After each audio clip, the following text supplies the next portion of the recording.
the Tri-Valley Conference. Now, I'll let y'all know in the beginning what my ratings were for each team. And as always, online host Blake Baker is here, and he takes it a little further. Now, if our teams were in a video game, what would they look like, man? Well, I know you've heard of video game numbers, and we've seen some players and teams put that into practice so far this year. We had a couple 100-point games. So we thought, what if these guys were really in a video game? And that's kind of the basis of our segment this week. So I found interest in a couple teams in particular. So we'll start with the Eastern Boys. They allow 56 points per game, and they score 47. Overall, not great. We heard Coach Hill talk about their consistent struggles, but they do have a bright spot in Jet Facemeyer, who's been a consistent threat for them, Eric. Good mid-range player, good finisher.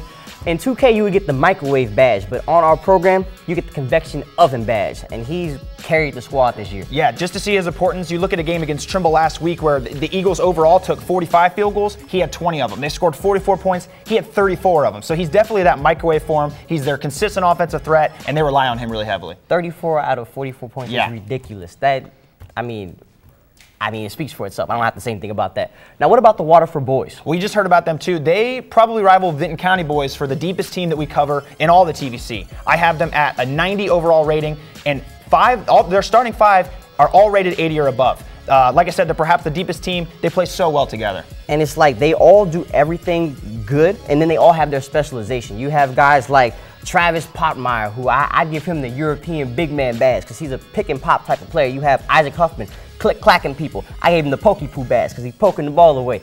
I mean, they have so many players. Jordan Welsh, head honcho, he leads the team.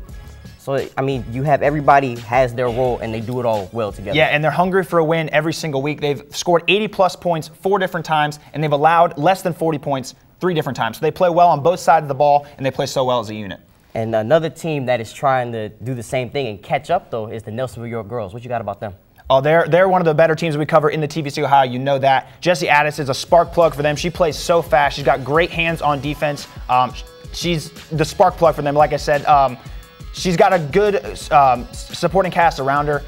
Cameron Dupler, Sam Taylor, Mary Kate McCullough, they're lightning in a bottle. They're all aggressive and tenacious. I love how they play, and they play hard, and it'll come in handy when they play Alexander Monday night. That's a big matchup for them. We'll see how well they can do. Oh, yeah, this segment was a lot of fun. We want to know what you guys think, man. Yeah, viewers, players, do you think we're spot on? You think we're way off? Let us know.